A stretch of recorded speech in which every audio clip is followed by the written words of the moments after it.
All right, well, let's get into this thing. Episode where we actually came back within a week for the first I know, time. right? For the first I mean, time, in 10 years probably. right? I'm proud In of the us. past, it was like 2 weeks, 3 weeks, months, a year once. I mean, easily. I think it's been 3 years since the Well, for this one, yeah, I episode know, right? 44 to 45. So I mean, it's just I guess it's part of it. I mean, hey, ultimately, it's not They like money. we're not trying to do this for fame. So it's not like this is just for fun for us anyway. So if Yeah, anybody yeah, listens, that's great too. But yeah, of course. ultimately, happy to be here though. Live, This week we're talking about we got some movie news, kind of briefly touch on, yeah, because I want to hear your thoughts about the whole Netflix acquisition and everything.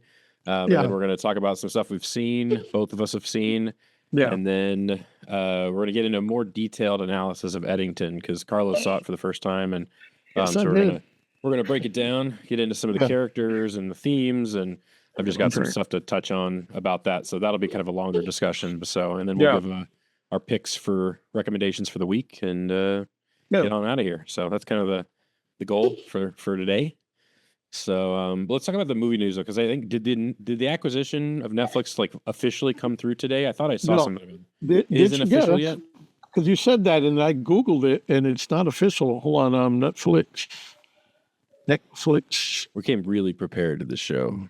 I mean, ultimately, regardless of whether or not it actually officially pushed through, though, I did want to touch on, at the very least, the Paramount versus Netflix in component, like, because ultimately, like, they're purchasing. It's all Warner Brothers, so you have like Yeah, all of their movie assets. it's Discovery, Warner Brothers, Max, um, and anything that they've owned, like Harry Potter, DC, all that stuff Sure. that they got. So yeah, It's a ton of stuff, and the fact that this can even happen is it shouldn't happen. I mean, like just from a monopoly standpoint, it's crazy to me that agreed. I agree with that, but I think there's pros and cons, and luckily I'm on the pro side. There's a lot of pros to this. give But me your pros. What do you think is positive about it so overall? I think the whole thing, like during COVID, post it's funny that Eddington comes in later. So like after COVID, Warner Brothers felt like, oh, let's like write off a bunch of movies and Yeah, pocket that money. So sure. there was like over 15 films that a Just couple of them that disappeared. I was like dying to see, and they're just gone. They just said we can't tell them because we already wrote them off, and if we show them, we're going to get in trouble. But now Netflix doesn't have that deal. They can show all these movies that they shelved, and I think people are going to love that because a lot of nerdy people, fanboys like me, wanted to see Batgirl. They wanted to see the I don't say want, but I mean Scooby Doo 2 had positive reviews from what I was hearing. What's called Scoob 2, whatever it's called. Yeah, And the there animated was a couple of version, movies that right? the animated, yeah. And they shelved a couple of other drama movies that I want to see, but they're shelving movies left and right just to write them off, and everyone gets a nice paycheck at the end of the year. And that was fucked up. So I hated that about that. Yeah, That I, was I my am. pro of this, that at least now we can see movies that were buried. Yeah. That's fair. I mean, I don't know. I haven't heard as much about Netflix doing that, but I think it's partially because they don't produce as much these days. So I don't know how much of their stuff they're producing True. Yeah. themselves and then dumping for a tax write off. Like, I don't know. I think they're acquiring more than they're producing nowadays. They kind of went through that phase where they were Yeah. dumping tons of money into like all kinds of stuff, not just the like Stranger Things or Ozarks or like their essential kind of Oh, yeah. shows. I don't know as much if they're doing that as much now. I think they're just more acquiring content from other studios and things like that. But I don't know their business model, obviously. But I think ultimately, I don't know if they're also doing that. For me, I think the big concern I have with Netflix in particular is they have shown over the years a complete lack of interest in movie theaters even existing. I mean, Oh, of they've course. All right. Yeah.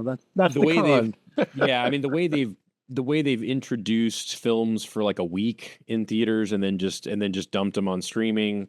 And I understand that I'm they have a business to screaming. run, and I mean that's their business model. But when you have a Martin Scorsese movie that plays in 3 theaters across Yeah. Houston and then is gone the next week, and you're like, it's a 3 hour epic. Yeah, I think it was the last one he did, wasn't it? That was Yeah. like I The ended up. Irishman. It was the one after. Uh, After Irishman? Leonardo DiCaprio. What was that one? Not all. I'm going Oh, total blanks. look up. No, look up. No, the Yeah. I thought I know. Don't Look Up was what's his name? The Big Short guy. The Irishman. He did Irishman, and they did It's Killing. Is it Killing? What the fuck was it called? No. So wait, are we talking about HBO dumping it? No, oh, you know what? Maybe it was The Apple one that- TV no, that that I'm thinking of, actually. The point being, is maybe you know what it is. It's Killers of the Flower Moon was on Apple TV. And Okay. They did the same thing. My bad. Netflix Flowers does the on same the stuff. of Moon. Yeah, always Killers. It's one of Flower those titles. Moon. A very long title that's hard to remember. I think that may was have been Apple Scorsese. TV. Yeah, that was Apple. Yeah. But Yeah, it was. Fincher, Yeah. though, is one I saw it that Netflix has done that with. When they've dropped The Killer, was in theaters for a week, and then it dumped on Netflix. Yeah, there's been a lot of films over the years. I off the top of my head, I didn't make come up a list of that, obviously, but ultimately, I don't think they have any interest in in movie. They just don't. I don't think they care. I mean, they might end up putting more stuff in theaters if this were to happen. There's certainly money to be made there on the bigger stuff, like in the theaters. Yeah. I think a lot of those smaller films are just going to get dumped on streaming, and whereas in discussing the Paramount versus Netflix component, which I don't even know if Paramount's still in it, but ultimately, Paramount still has a vested interest in releasing things in theaters. Okay, so agreed. Between the two, as much as I think they're both big, it's crazy to me that a massive company can just buy up all. I'm also surprised that Amazon didn't step into the ring to try and take a stab at this. Interesting. I guess Prime's just a part of their business model. So and they release movies there all the time. Prime is Amazon Films is getting bigger and bigger, but I think they're just happy releasing them on their streaming platform, and that's it. Ultimately, it's all bad for movie theaters, regardless of who ends up buying it overall. As much as you'd love to see A24 or somebody, they don't have the capital to go spend. I think it's $1 billion almost or something on there. Several. I mean, it's just crazy amounts of money. It's monopoly money. It's not even real. Yeah, the amount of money. It's monopoly money. But I don't know. I'm curious to see what happens with all that. I thought that I read something about this today, an update on. I guess maybe Netflix adjusted their offer is what I thought I read, but clearly I didn't write anything down. I didn't come prepared with any facts. So, I mean, I'm reading it here, but it's nothing solidified. It's just still saying that they're still the front runner to get it. I know. Yeah, I remember Paramount putting their hat in the ring, but then I haven't heard anything about that since. Because I think Paramount was going to do a hostile takeover. They were going to that I've heard. Yeah, and then I don't know if maybe Netflix counteroffered, or the reality is, there's a good chance that the deal won't go through for monopoly purposes. But I don't know. Yeah, I don't know. If the SEC steps in and shuts it down, we'll see. But it's crazy to me though that I don't know. I guess it's not an all airline. About money, I think. Yeah, right. That's it's not a critical utility or service that would be a concern, an actual problem to the public need. I was going to say, it affects the public per se, yeah. So that's where, even though it does impact consumers, it's not I don't know. Correct. I don't know about monopoly law, but it is crazy that, that one of the main 4 streaming platforms can just buy up a massive conglomerate. Where it's serious, but and now Netflix will cost $20 a month. Yeah. Well, that's the other part of it too. Is they just are going to keep jacking up the subscription prices to justify, we've added AI features to our platform, and so now you can tell Netflix to produce a movie based on your catered needs, and it'll just spit it out with 40 ads integrated into it. Yeah. I hate that. I also Matt Damon was talking on some podcast or something about how Netflix wants more auditory driven content. So I think he was talking specifically about action films, but it was they want for their action films to restate the plot so many times in the movie so that people that aren't watching the movie can still follow it. It's still just follow it. Have you seen that? Yeah. The Rip. Is it? The Rip. That's the one that their new movie. Damon and Affleck. Yeah, I haven't. Netflix. No.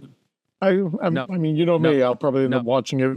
But it's on streaming and it's free to watch. Yeah, it's free to watch. So what are you gonna do? Anyway, I thought there was an update in that whole development. Apparently there isn't. But I was still curious your thoughts on the Paramount versus Netflix, as in terms of which one we would prefer to buy out. I wish they would just not buy anything, but I guess we don't all get what we want. I mean, I think I was just it was just me being kind of like selfish and saying, oh well, No, if they get Warner no, Brother all no, those movies that they no, buried, we no, finally get to no, see. I think that was no, no, Paramount buying no, them. no, I mean, no, it would just go no, to Paramount no, Channel, and like I said, that's no, just another no, That's fair. no, place. But I mean, no, that's no, I don't know if no, Paramount cares no, about no, Warner Brothers no, movies that they show, no, you know, as no, opposed to Sure. no, Netflix no, would, because they know no, they would get more people to come and no, join over to no, get see these movies that they show. no. You know, so Yeah, but you're makes right. sense. No, yeah. I have a. Oh, never mind. He wants to be Oh, shy. the I cat. thought I had a special guest, but he was trying to climb on my lap, but then he walked away. He may make an appearance at some point, though. That's cool. Anyway, so I saw a couple things this week. One of which I know you've seen because you talked. It was on your list. Yeah. Eternity. Yeah. I was going to save that for last though, and talk about is this thing on first? Okay. And Yeah. then Yeah. we'll do the one that you saw. I forget the title of the one that you saw. She rides shotgun. Yes. Yeah. So we'll do. I guess I can do. Is this thing on real quick? Which is still in theaters. Yeah. Stars Bradley, or it's directed by Bradley Cooper. It also stars him in a minor role. Will Arnett plays Alex. Laura Dern plays his wife Tess. They've decided kind of in the opening of the film that they're going to get a divorce. And, like many men, instead of going to therapy, Will Arnett decides to give a stab at stand-up comedy in New York City, and goes into the city and starts getting up on stage, and has a remarkable amount of success on his first couple attempts at stand-up comedy. Aside from that detail, it's got a kind of the film has a naturalism to it that at times almost feels like documentary, and I think that's one of my favorite things about it. I think a lot of the dialogue feels very just realistic and down to earth, and it doesn't, other than its ending, which I think is a little cheese balls. It feels very organic, and I think it feels kind of fresh because of that. It reminds me of something like Linklater would do, where you just have characters that kind of occasionally just sit in rooms and talk to each other and explore the ideas of losing yourself in a marriage, which can happen to some people, and of course, at least your sense of self, right? And just being allowed to be unhappy in a marriage, and identifying whether it's being unhappy with just the way things are or with your actual marriage itself. I think the film kind of explores that in a way that's really interesting. I think it's fun to see kind of comedy on the big screen in general. I'm a huge stand-up fan. I spent some time in my career filming comics and in that scene, and I don't do stand-up comedy, but I know a lot of people that do, including actually a friend of mine, not a friend, but a person who I've filmed before here in Houston. He's from Houston. His name's Ashton Womack. I heard his voice in the movie, and I was like, oh, that's Ashton. I know that voice, and sure enough, he is credited on it. He moved to New York a few years back. Really? I don't know him super well, but it was still cool to see like somebody I know in a major motion picture. And like Marissa and I went to New York and got to go to the Fat Black Pussycat that's cool. when we were there, and just kind of see. And I know they were kind of in that general area, but it was cool to see that on the big screen. It's like, oh, I've been in that room, and it's a good New York film too. Like there's just I don't know. Overall, it's not like an outstanding film. I do think Will Arnett's very good in it, and Laura Dern. It's just great to see Laura Dern again. And I do think it does an interesting thing. In as far as like divorce movies go, because we've seen that movie before. I think what's interesting about it, what separates it from some of the other genre, is that both parties in the divorce are fairly respectful toward one another, and I think that's kind of refreshing to see in divorce movies, because I think in a lot of them there's a ton of hostility, and it goes down this kind of traditional story narrative of them, like even like A Marriage Story, which I think is actually a very good film.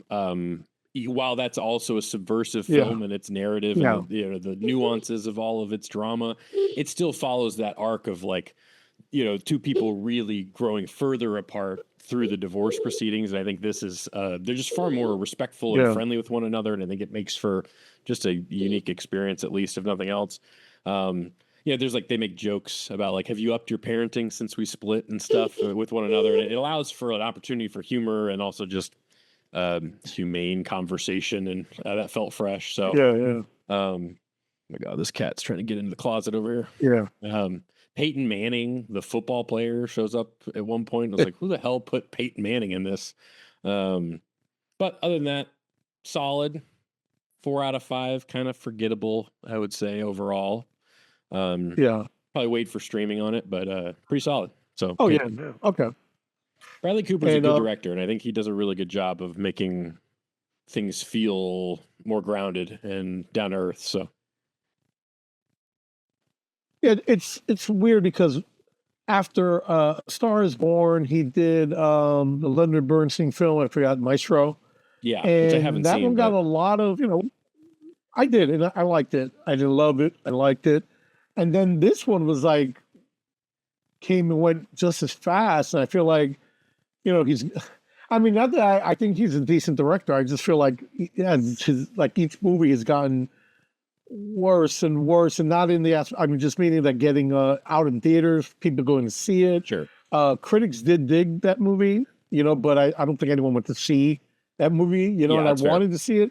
Both me and Rhonda wanted to check it out, but I mean, went like Yeah, I mean, I do So think it's a smaller, like it's a quiet film.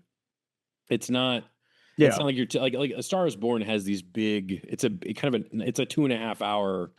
I wouldn't call it yeah, so, Oscar bait, but it's that kind of movie where it like hits those crowd pleasing, beats that you would expect. It's also, yeah, the fourth remake of, that particular film that people love. So, I the mean, film, ultimately, yeah, like it had not a franchise attached to it, but it had a name attached to it. And you a have Lady name. Gaga True, and, yeah, I mean, there's a reason that's a much bigger film in scope than this is. yeah. It's a far more intimate kind of, comedic drama, I would say. So I don't know. I mean, it is definitely just a totally different scope and scale than some of the Yeah, previous stuff. that's true. Yeah, And Maestro is yeah. kind of a really specific character bio, of is it like that? I mean, I can see why, like, the audiences have been narrower and narrower. Yes, So, there is, and I feel bad about that. but I still think they're definitely of quality, and I think it's worth a watch if you're into stand up because there's some fun. Even though the stand up component of it is probably the most unrealistic part of it, it's still done. It's still handled well, and it's shot well, and it is very funny at times. Funny. So Okay. yeah, I enjoyed it. Yeah, I So go definitely ahead want to check and it out. let's get into the other one that you saw. Yeah, I saw She Rides Shotgun. I don't know This anything one, about this, so give me a yeah. kind of a rundown. So basically, this came out in early 2025. I want to say like in March, April. It's Taron Egerton. It was like a vehicle for him. He's a great Yeah, actor. he is great. I do enjoy him. Directed by Nick Rowland, whose only I think other film was The Gentleman. That was kind of like a Guy Ritchie Okay. film that came Yeah. out. And it's basically it opens up kind of almost dark. It's actually very nihilistic though film, but you see a young girl. She's waiting for her ride. You see all the kids from school going home, getting picked up. You see someone who works in the school ask her if she's okay, if she needs a ride. She says no, which kind of alarmed me. Being parents, it's alarming where someone didn't say, oh, you've been sitting out here all the time. But anyway, she gets picked up by her father, who we see that she reluctantly goes with. He takes her and says that he's picking her up. She asks about her mother and stepdad or boyfriend or whatever. And, he tells her okay. And they drive off. And then you realize that he not kidnapped her per se because he is the dad, but he takes her because something that he did leads into this like giant chain of events. And I don't know if we're doing spoilers or not, but it's basically, so yeah, I don't know. yeah, I mean, okay, so if you think it's worth seeing, maybe I'll see it. But no, if no, you I don't think think it's worth seeing, you then would dig it. The acting is really really well. The young girl, Anna Sophia Hager, who plays Polly Huff, we were like mesmerized by her. This kid never saw her before. Like Rhonda said, she was like in one other movie, and she just like is, she's the main character. I think more than anyone else. Even though Tara Egerton's the lead male, but I think it's funny because I'm looking at the list. He's like number 4 in the casting, and she's number 1, and it's obviously because she's just so fresh and she's such a great for a little girl. Her emotions, like you could see all the like.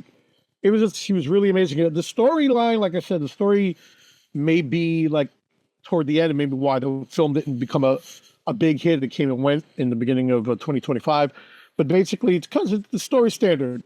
Not to give away anything, he gets out of jail. He crosses someone in jail, and they're out to not even get him per se, but they're so evil that it's everyone in his family. I'll kill your whole family and let you, so that kind of thing. And so the story with all the good actors in it, it's more about the acting. The story's well done, but this young actress, Anna Sophia Hager, she's mesmerizing in the film, and it's kind of it's very dark. The movie, he's a father who's never been a father, but has to be a father, and it reminds me like my dad was very like everything was like no sugarcoating. He said everything straight up how it was, and I always respected him for that because he was always right. He never tried to paint moon pies and penny whistles like my ex-wife tried to do with our children.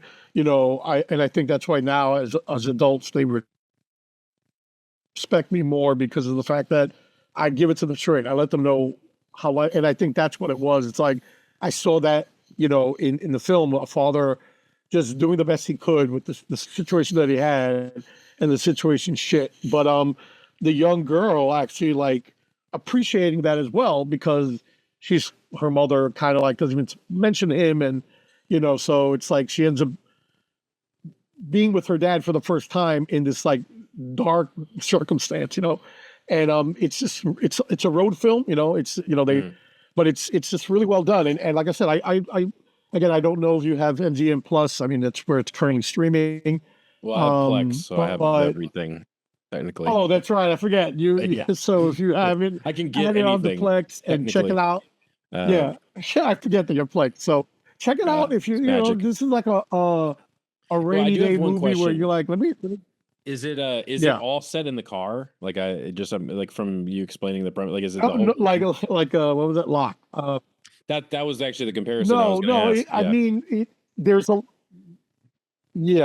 because it doesn't take place all in the car. That would be actually interesting, but no, it's like the majority. It's called She Rides Shotgun because throughout the whole film she sits next to him and like it's him evading the law, shootouts. And it's just so like there's moments where you're shocked that they showed this in the film, but yeah, it's like it takes place if not in the car, in a hotel or in a hiding spot or but it's gritty. Egerton's really good in it. Yeah, like I'm sorry.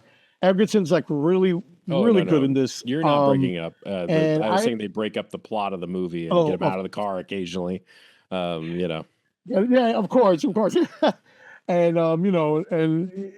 it's like if The Professional, Luc Besson's film with Natalie Portman and Jean Reno. It's like if that was on the road and it was more accessible, where it was like that. Like I saw it, but there was no weird sexual aspect. That's fair. Yeah, this is a father and a daughter, and where The Professional does have that. It's really weird with that, but yeah. But yeah, I really was surprised. Another movie that I wanted to see because I saw a trailer once and said, I got to check this out. We ended up checking it out because, like I said, all our Black Friday streaming services are ending next week. And I was kind of surprised by it. And I actually liked it. And the acting, like I said, this young girl, definitely I want to see what she does next. And she was just amazing in it. It's like, if you want to compare like way back when, what's her name? Ryan O'Neal's daughter, won the Best Supporting Actress for Paper Moon. She's like this kid that I was like, damn, she's definitely going to win an Oscar if she continues on again in a perfect world. But I thought it was really amazing, and I liked it a lot. I mean, but like I said, standard, bad guy type of thing, which kind of brought it down. Like that's why the movie didn't go places. I think people were like, same old. But the acting was really amazing from everybody involved, and I enjoyed that. That's awesome. Yeah. I don't know why it's on MGM though. Did it get a theatrical release or is it just... Oh yeah, it was in theaters for like a week or two. I remember in theaters because me and Rhonda go to do our movie day at the first weekend of the month. And I remember coming out in the middle of the month, and when we went, it was already gone. So that's how fast it was. Like a 2-week run. Yeah. Yeah, like a 2-week run. Yeah. Well, I saw Eternity, which was on. It was pretty high on your list, wasn't it? Or I forget what number you had it at, but you were pretty big on it, though. I had it right in the middle, and you're sort of on Apple, right?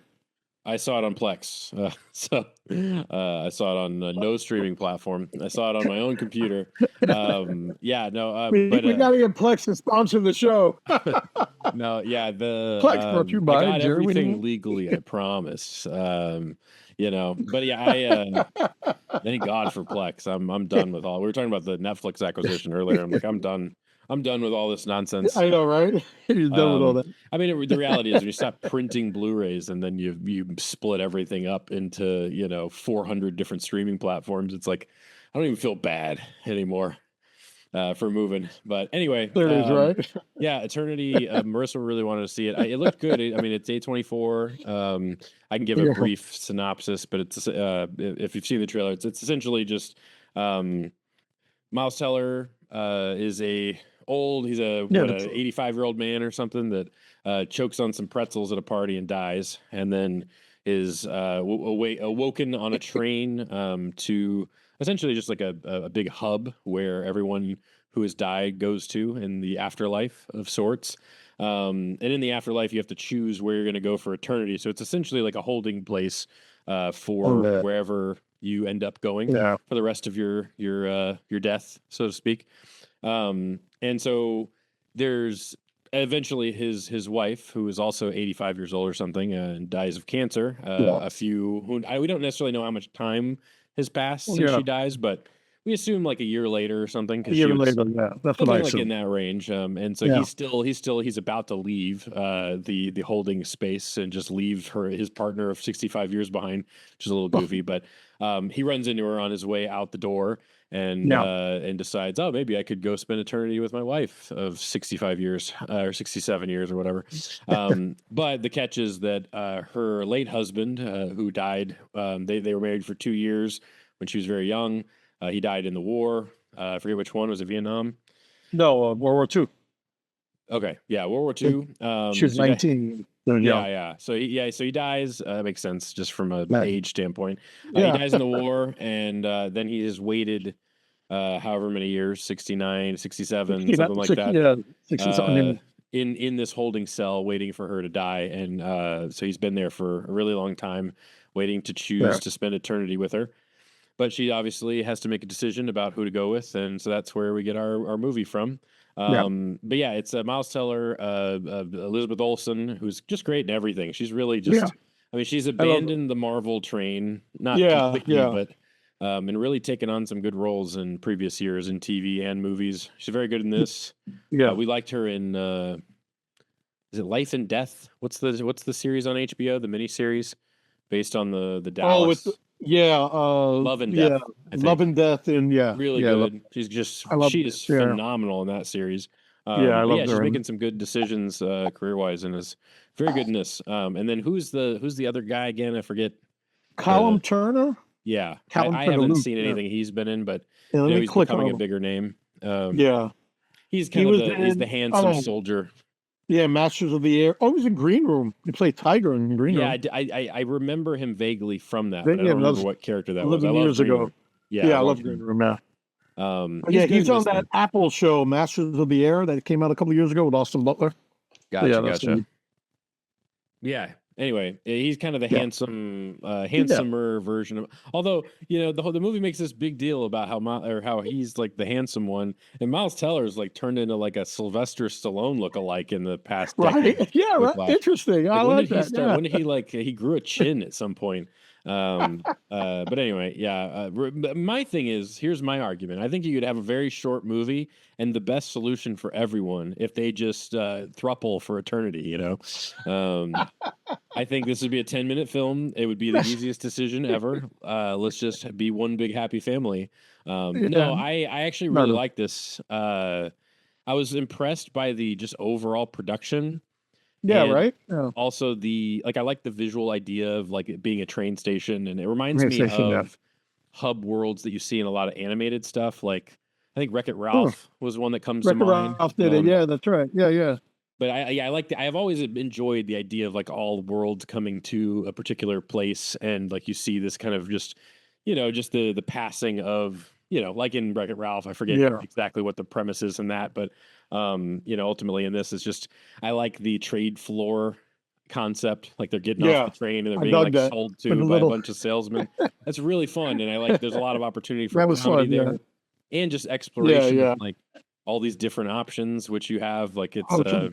it's a very sound premise, and I think Yeah. it does a really good job of like any good sci-fi kind of exploring the ideas that it could, the potentials of its own premise, in a fun Yeah. way. I also think it's just got a good cast. I mean, Miles Teller's very good in it. Everybody's Yeah. good in I it. love it. I love the supporting.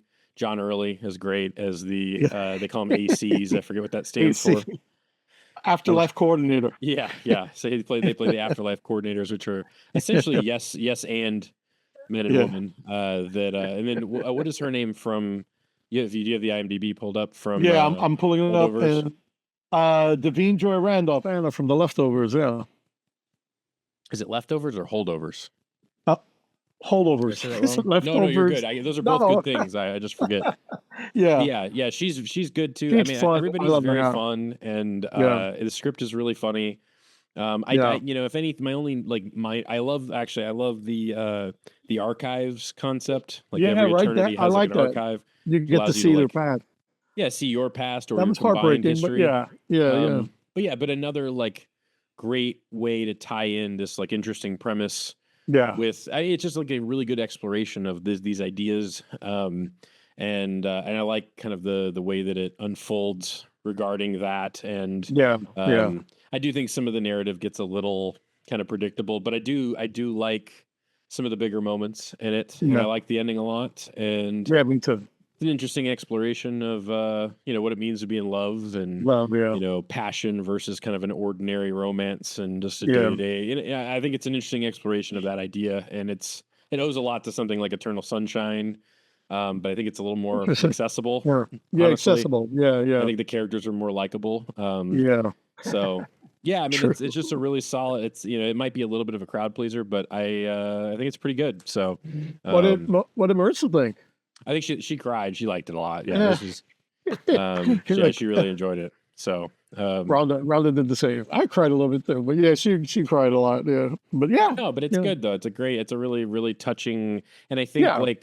I think it does avoid some of the, for instance, like the two guys end up kind of liking each other. It's like that's a Yeah. fun way Dug to that. do this, as opposed to where the movie was kind of headed, and Headed, then kind yeah. of subverts that with like the two of them just getting drunk and becoming Drunk friends. until yeah. It's like, I mean, I think that's a fun way to like fall from like Yeah. the traditional cliches of this kind of a trio love Yeah. triangle romance film. So just overall like far better produced than I expected for Yeah, right? something in this genre.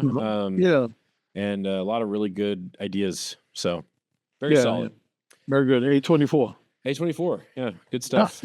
I Yep. mean, I know that a few years back they said they were going to make more like accessible, crowd pleasing stuff, and I think this is an They did, example of yeah. something that still kind of has some art to it, so at least an Yeah. arty edge without being completely inaccessible. So, I would love to see more stuff like this because Yeah. honestly, I'm tired of like the Lambs of the world, or like like I like art films, as you know, but there's Yeah, some of that course. are just. I'm okay with a little bit more, crowd please. 90 minutes, man. 90 minutes. Yeah, it's only an hour More and 90 24. minute Yeah. films. I should make a T-shirt with that on it. More 90 But minute more films. 90 minutes. And we can sell it on our shop. Unlike, but With Plex. I say all that, but then something like Eddington, in my opinion, is a movie I wish would never end. So we have our kind of discussion planned for today about Eddington, which I think is a good Eddington. segue into that. Yeah. I think I'll give a spoiler. I mean, maybe why don't you introduce the film real quick? Give your brief Yeah. kind of spoiler-free thoughts, and then I think we'll cut it off for spoilers and get into the nitty-gritty discussion of it. So the movie takes place 5 years ago. Crazy It it's takes been place that in long. the middle. What was it? COVID to 2020. Yeah, right. It's like May of 2020. May 2020. COVID. Yeah, so it's a COVID film. 20, and we're introduced to the two protagonists. We have Joe Cross. Joaquin Phoenix as the sheriff, of Eddington, Joe Cross, and he's a simple-minded guy. He loves his town, and he is kind of like, I know you mentioned it too. You said Trumpian, but he's anti-mask, anti-vaccine type thing, and Pedro Pascal as the mayor of Eddington. At least like the encompassment of that idea. I don't know that it's. And again, you didn't say it, which is cool, because of the fact that he believes in his town, the family. It shut down all the businesses, and people are losing money, and that kind of aspect of his anti mask, COVID, whatever, was endearing, because it's like it didn't make him just a straight out bad guy, or he didn't. That was one of his big concerns, and that a lot of people are losing their businesses and stuff.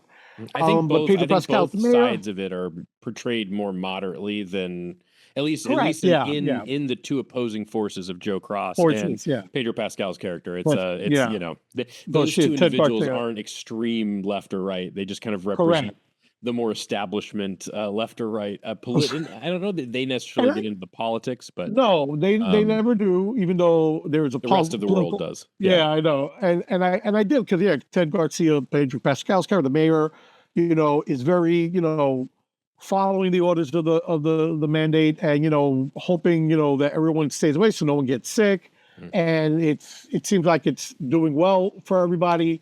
So as that part, he's doing the right thing. He's keeping everyone in the town safe.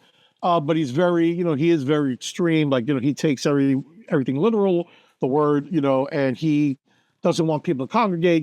He has a teenage son, or 18, I think. And, he's very strict with him with that, even though the son is just like any other teenager who, like my daughter, who didn't want to wear a mask, they wanted to hang out with their friends, and my friends are cool. So we get that line at the beginning where he's like, like you can't leave for whatever reason. It's like, I need to go see my friends. I don't kill myself. It's like, there's something really I love that line too. Yeah. And what happens is, so it gets to a point where there's some type of long brewing animosity between the mayor and the sheriff, and it kind of comes to a head.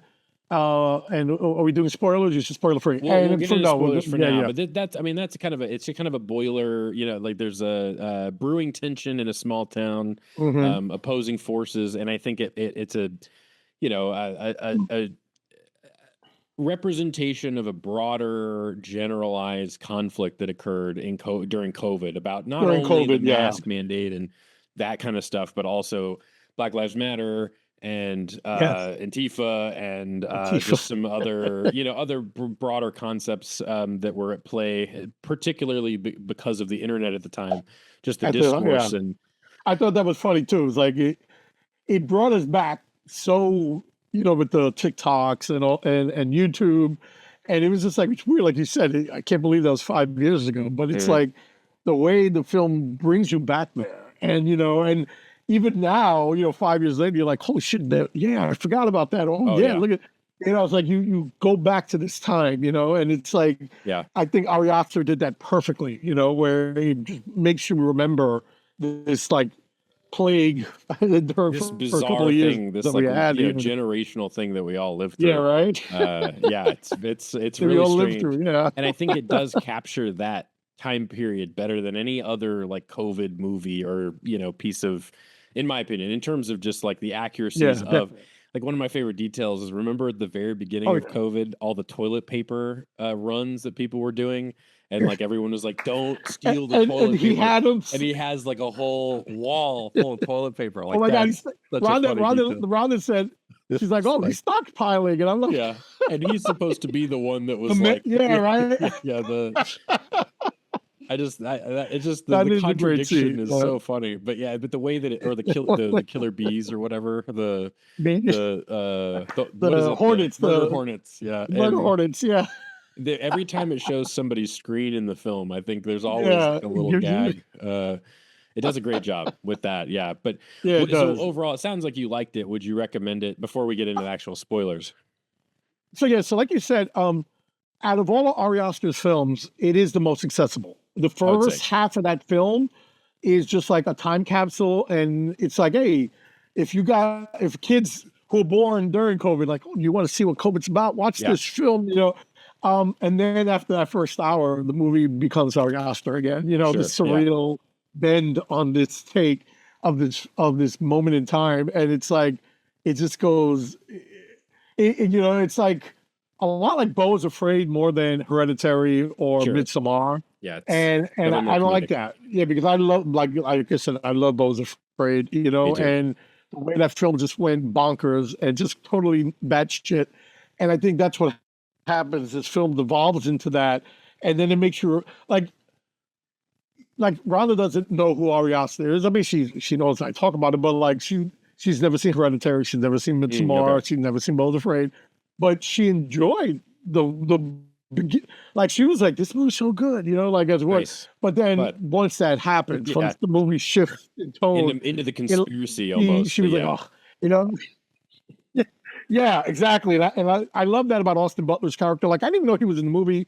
Emma Mhm. Stone, because Great. I tried to go in the movie blind, and I Sure. didn't know Emma Stone's in it. She's amazing. It's like, it was just so, it's like, I don't know what else to say when it comes to Ari Aster. It's just like great way to show about COVID and how bonkers that time Mhm. was. Just how crazy it was. and, Yeah. and going in like, and the crazy conspiracy part, which it plays up, and it's like, it throws in the tail end of Me Too, though, in this film, that's Emma Stone's character, Austin Butler's character. And I kind of like, I was like, oh my God, I said, the way he just hits on everything from 2019 to 2022, it's like amazing, And yeah, I loved it. So yeah, if you want to talk about Yeah, spoilers, so I Yeah, mean, yeah. so it sounds like if you haven't seen it, I mean, it was number 2 on my list, and I think it could any other year it could be number 1. I mean, I think it's a great film, and I think anybody that likes Ari Aster should definitely Well, see it. But yeah, I think if you like definitely. westerns, if you like movies about discourse, or I mean, I think it's not as much about the politics of the film, more so Yeah, correct. the communication breakdown that occurs because of Breakdown, polarization, which we'll yes. talk about further Polarization, here. yeah. But so and ultimately, if you like movies about that kind of stuff, you should see it. But from here on Yeah. out, we're gonna do spoilers about Eddington. So if you haven't seen it, Mhm. turn this shit off and go watch it. It's just a great Yeah. film, and another really great film from Ari Aster as well. So, but yeah, so what I wanted to get into was just kind of breakdown of the characters. Now that we kind of got into spoilers and just kind of the overall Yeah. arc of every character and how it ties into the themes of the film. So Yeah. with Joe Cross, like I think, you have kind of this well, at least in his own mind, like this imitation of a Yeah. small town sheriff and those ideals that come with But- that. So like the hat that he wears at the beginning of the film, that there's even a Yeah. scene where he's literally physically trying to hold it on his head as a storm's coming through, and there's like this great he's even like laughing in the middle of the scene, like he's like trying to keep Yeah. him in the scene because it's all like a oneer.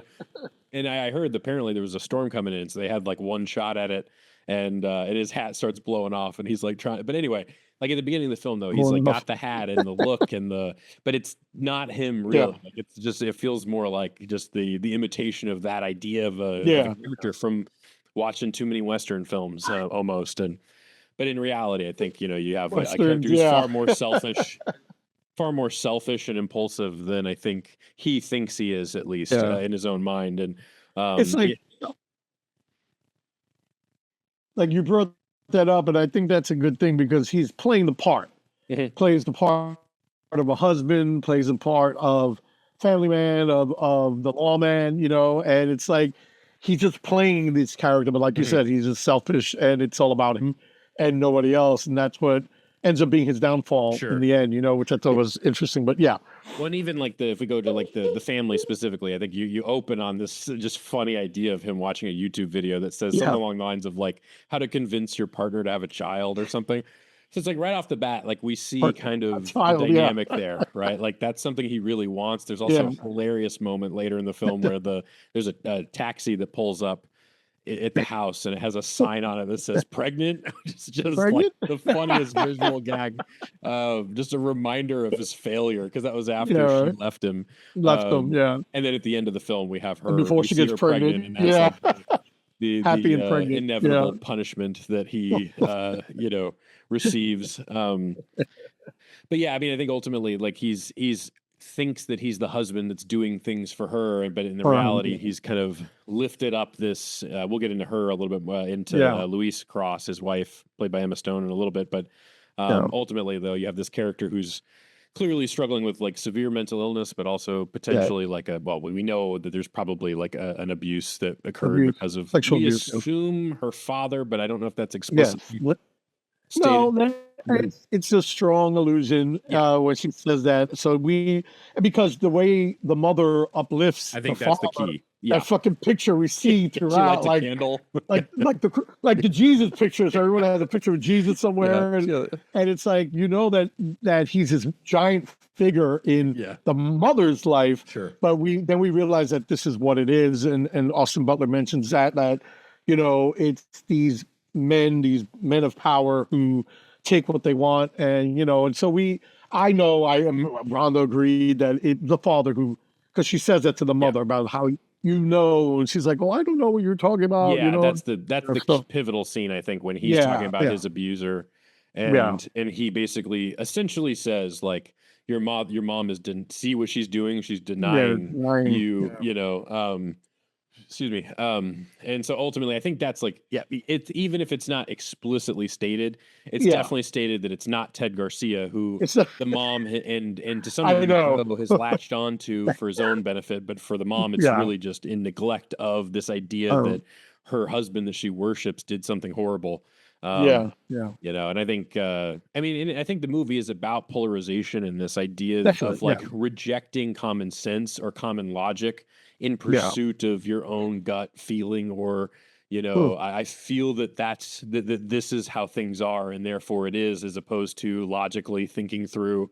To some degree, it's these are sometimes vulnerable people that get caught up in this kind of ideology or rhetoric, or in the mom's case, it's like conspiracy theories online. She's very online. I love that. Her mother is very online. Online. But ultimately, I think the film is very much about like just the way that the internet, in particular, exasperated, politicized, but more so just polarization of ideology and belief, and the way that, because we were all online all at the same time, for a whole year at home with nothing else to do but get on the internet and argue about things, and and I think inevitably the thesis of the film is like, this is everything that happened in this movie, all these ideas that were argued about, and like just this devastation that was that occurred because of the internet. Like, that's what happened because of the internet. And then like the ending is kind of this like, what is AI going to do now? And I think that's kind of where we're left with that last shot of fucking gold Magikarp. What is the stupid name that they give? It's like a Bitcoin name for the gold Magikarp. What is the line? Solid gold Magikarp, I think. Which solid is gold Magikarp. It's just so stupid. Yeah. It's like that's what I said. I was like, is it Magikarp or Pokemon? Yeah. It's just a stupid. It's like a name that you would give like the Bitcoin that you're trading. Bitcoin, it's a stupid name, but that's ultimately which pops up too. I like that. The Bitcoin pops up in the movie. But I think so. Like, I think that's the broader thesis of the film. But I think the way that you see that in Joe Cross in particular is this. It's not necessarily a polarization. I mean, it is to some degree a polarization of ideology of like, he's taking this mask mandate and then making it about him and trying to I can't breathe in these. He's like, I can't breathe in the mask. And I think he says that because he's like regurgitating it from somewhere he heard. I forget where he hears that line, but that's like something he repeats.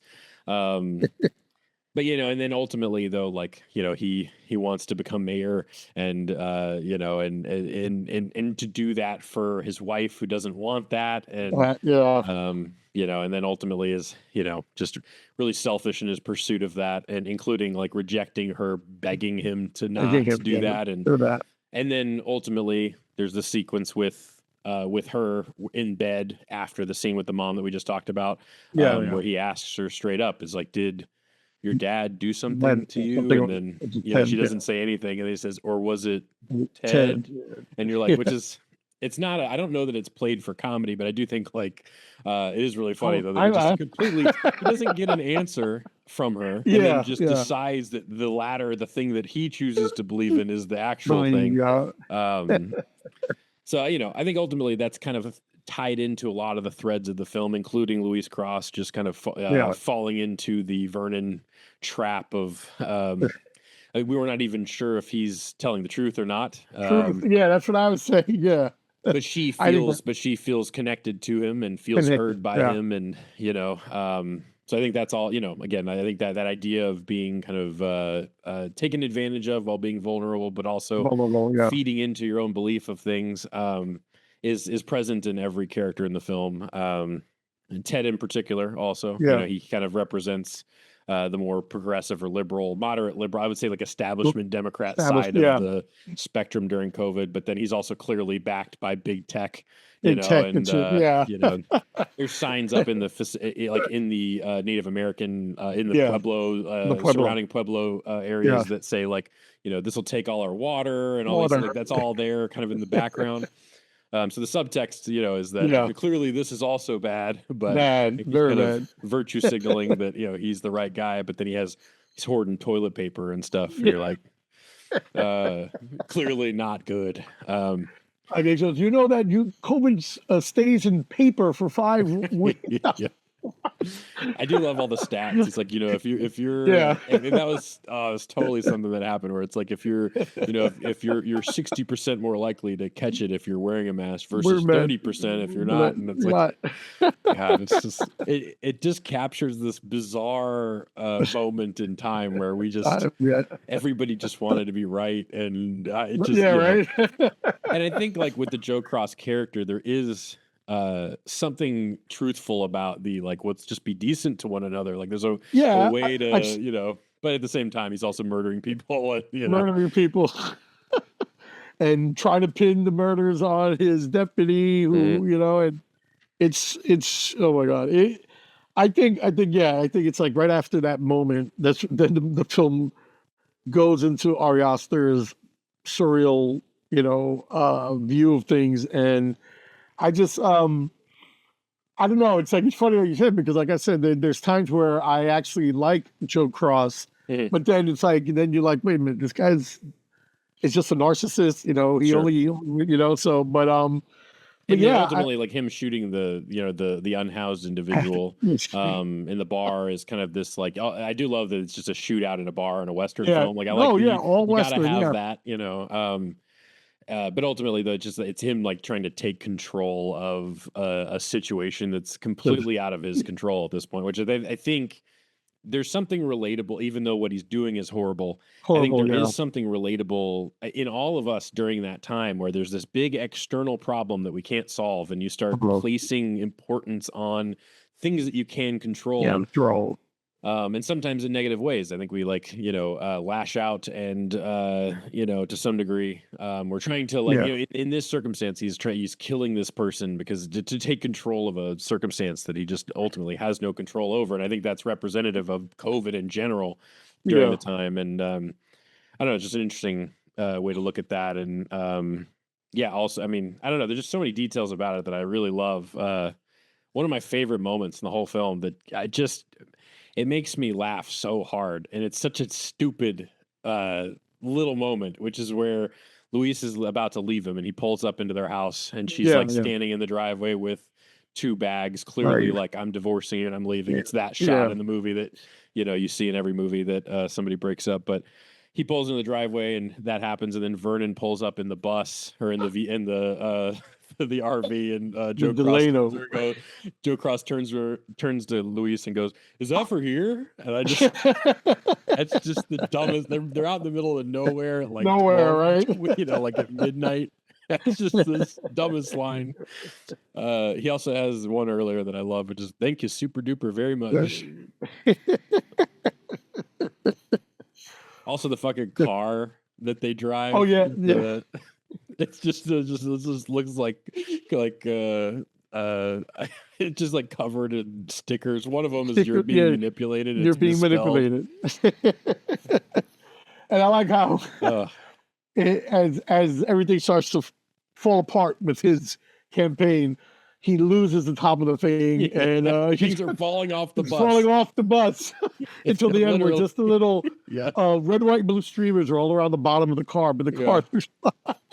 That's really funny. Yeah. I love like how often he'll be like trying to be inconspicuous, and he's just got like there's the moment where he turns his phone on airplane mode to go get a COVID test. With COVID he falls up in this stupid decorated vehicle. Oh, it's hysterical. And then he's like trying to explain, I think I ran into somebody at a party, and she like sticks it up his nose. And, oh man. I also love that like there's a point where it's like really tense, and then he like looks at his phone and he sees like your COVID test results are in, and there's like a moment of just like, oh no.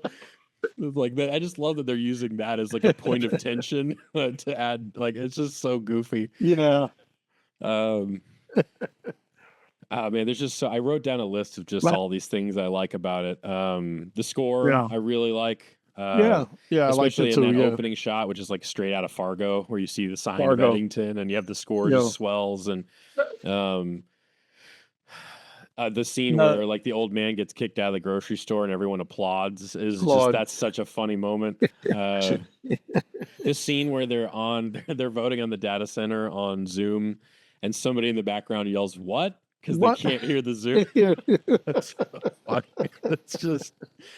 I also love how there's so many characters throughout the film that frequently say really dumb things with just complete confidence. Like they're watching Pedro Pascal's campaign video, which is really funny. And he's what is this, the Jeffersons? But there's one point where he's like, racial inequities. What the fuck is he doing to fight that? And Michael's like, he's Hispanic. Like it's just. There's so many moments throughout the film where people say things and they're just like, yeah, and then somebody's like, no, that doesn't make any sense. I love the cut to black and then the zoom out on the phone screen to reveal the black square from Black Lives Matter. It's so good. It's like when you mentioned the score, the ending of the film where Antifa, I guess, I mean, you never find out who the fuck these guys are, what they meant. I do think that's definitely who it is. And I do. And I think what's funny about that whole concept is that it's entirely Joe Cross's fault. Like, he even gives the speech, which coincidentally is like essentially word for word what I think it was the Florida mayor or something. Like it was like when the No Kings protest happened or something. But there was a mayor in Florida that was like, "We love our guns, and if you come here and try and like, it's like straight." It's like this. I love what he's giving it to. He just looks physically ill because he has COVID. Just Joe Cross, but ultimately, like he's like essentially just saying like, you know, like there's also a build up to all of that with the police abuse in Eddington and.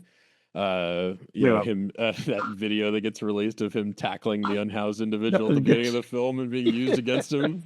Oh man, it's just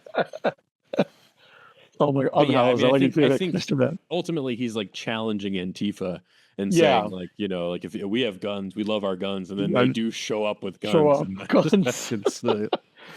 And that scene, it's really you talk about being a Western. I think that's like one of the most Westerny scenes outside of the scene with him and Pedro Pascal where they walk up to each other like in the middle in the street. That classic, the trash rolls by like a tumbleweed. But at the end, it's like the way the camera zooms in sideways, like goes left, right, back and front as he's turning around to see if he sees, the Antifas, and while he's just shooting a gun into darkness, which is just like so irresponsible.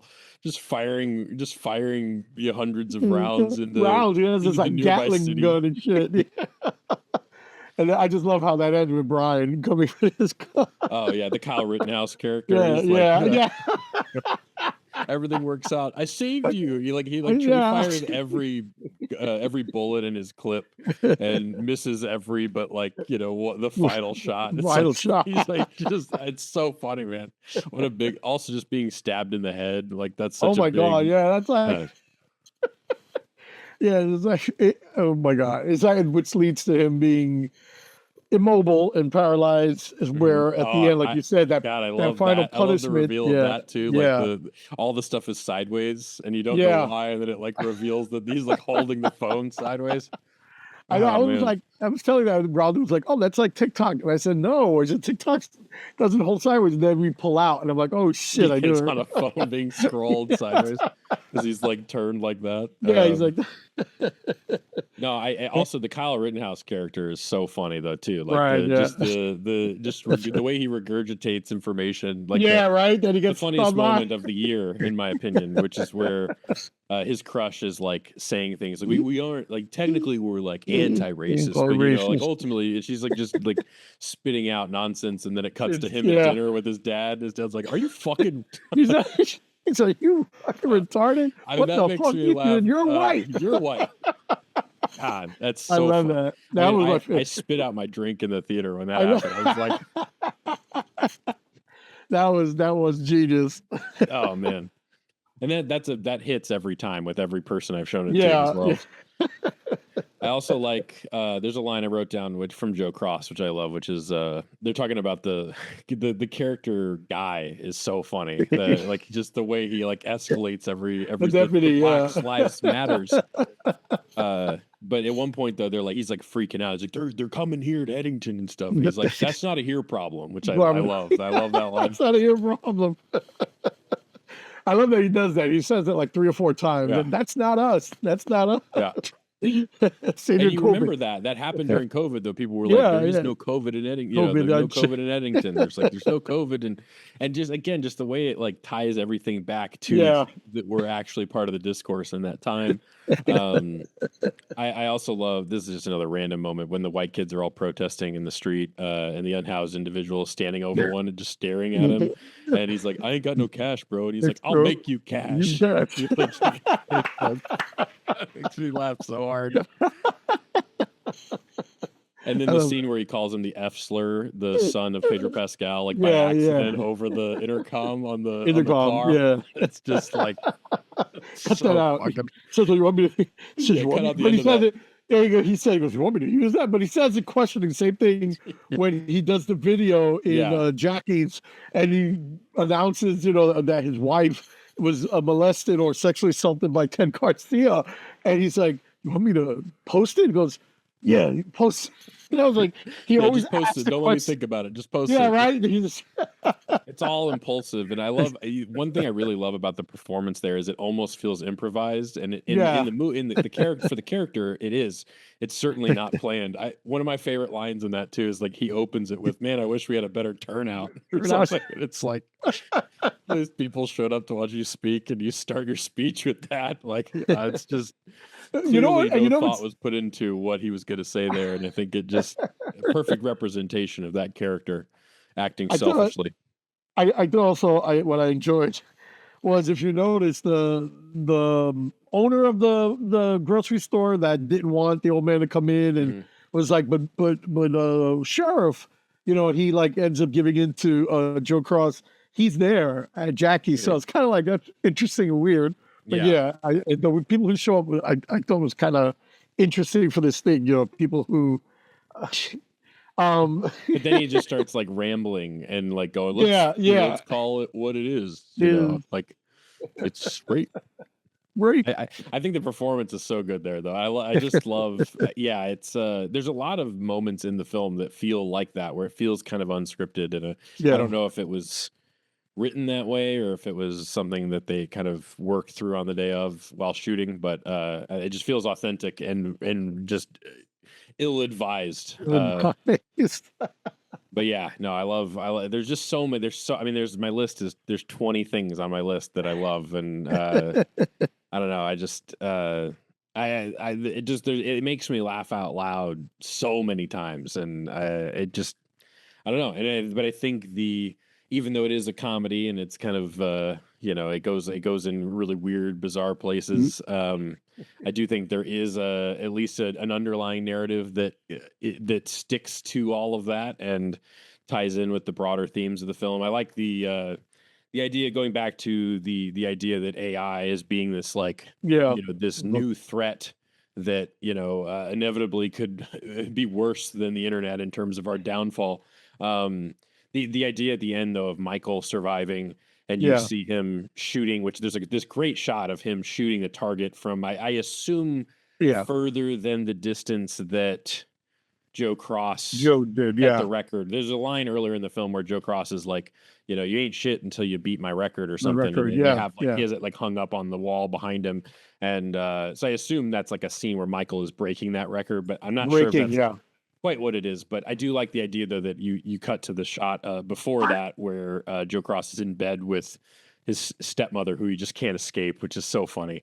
Throughout the film, she's just a lingering Yeah. Which is, presence. I was presidents that he can't get rid of. And then she's getting in bed with the nurse and the male nurse. I'm like, what the fuck? Yeah. It's like more punishment for him that he has to sit there while they do whatever, and he can't do anything about it. I'm like, oh my God. It's but like there is like auditory or audibly you can hear the gunshot though from Michael in that scene. I think there's this idea though that Joe Cross has to not only live with this consequence of his mother-in-law who he can't stand taking care of him forever, but also there's this like impending threat of Michael. Yes, on Michael. Like, yeah. But I do think like we cut to the shot of Michael shooting the gun in the target, and then we cut to the data center behind him, and I think there's this just parallel to this impending threat of AI and where will that take us? And so I don't know. I was listening to Bill Hader talk to Ari Aster about it. It's like just a film that states the problem, but not a solution to it. It's just kind of like solution. Yeah. Here's the issue, and where's this going to take us? And it also just has a lot of fun in the process. And I don't know. There's so many great big moments in it, and just hilarious,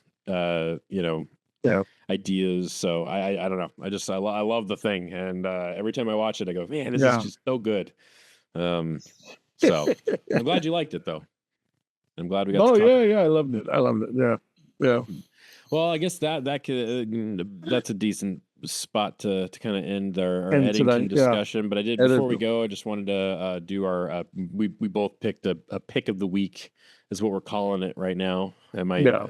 That name might change for that segment at some point. But so I'll let you.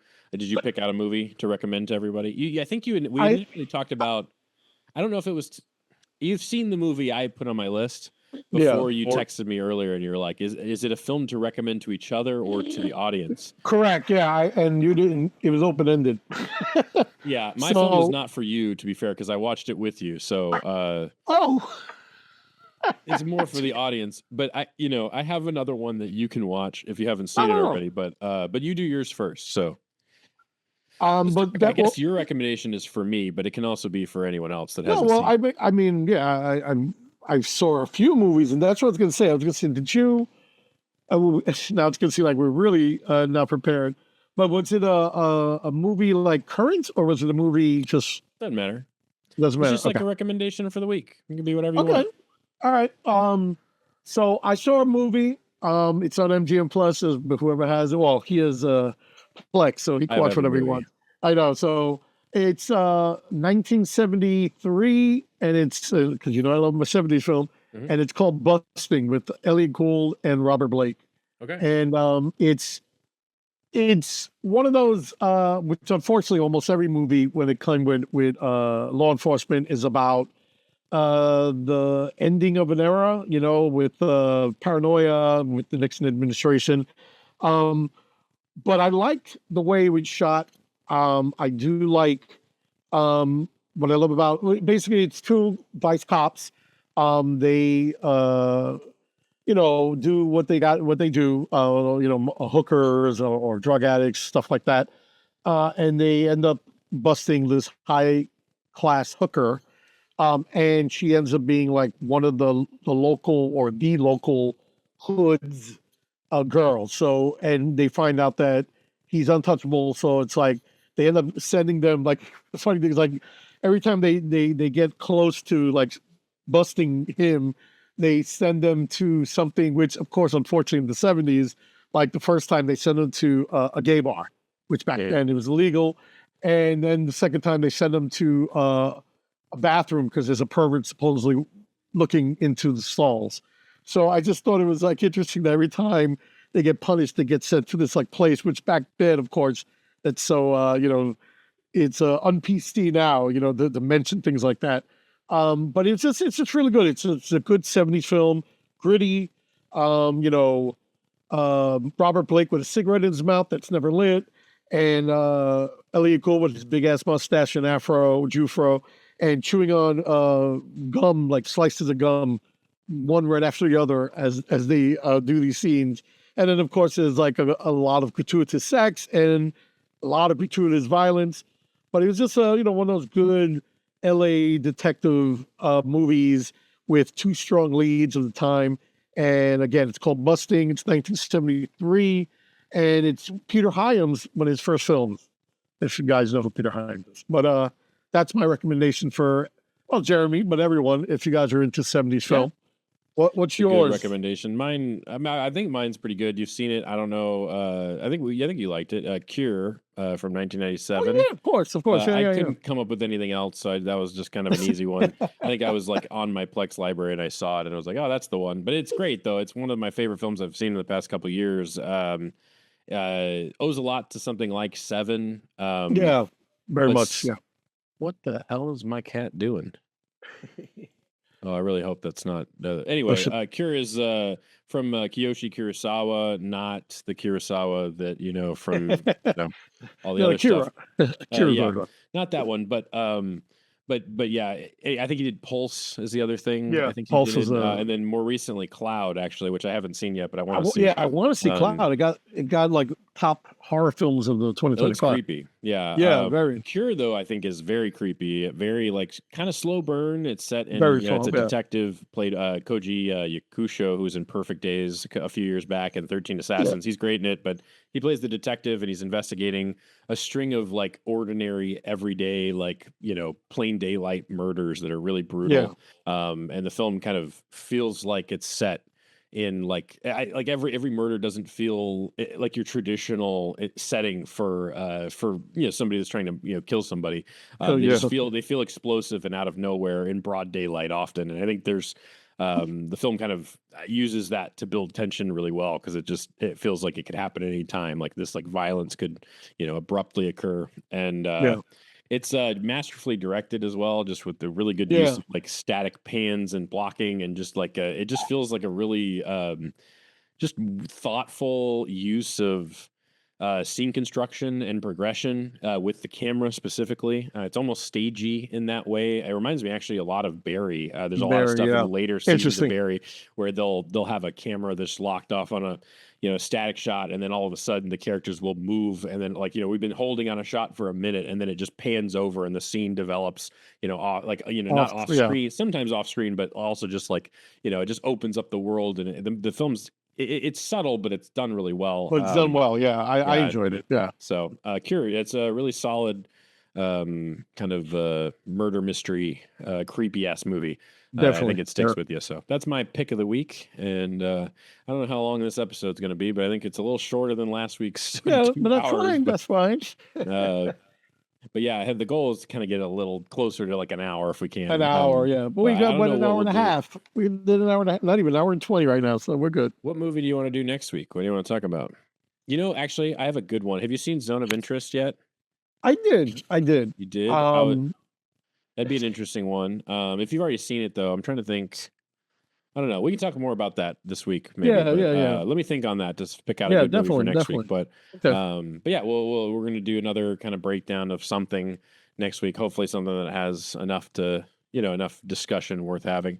But yeah, that's Indecisive Cinema episode 46. 46. That's what I wrote down. Yeah, last week. Yeah. Okay, go. And happy to be back again on a week-to-week basis, and hopefully love talking film with my friend. I love it. Always good to see. Always good to see you and catch up. So, I guess that concludes our 46th episode, and look forward to chatting more next week. All right, bro. You guys take care. Bye.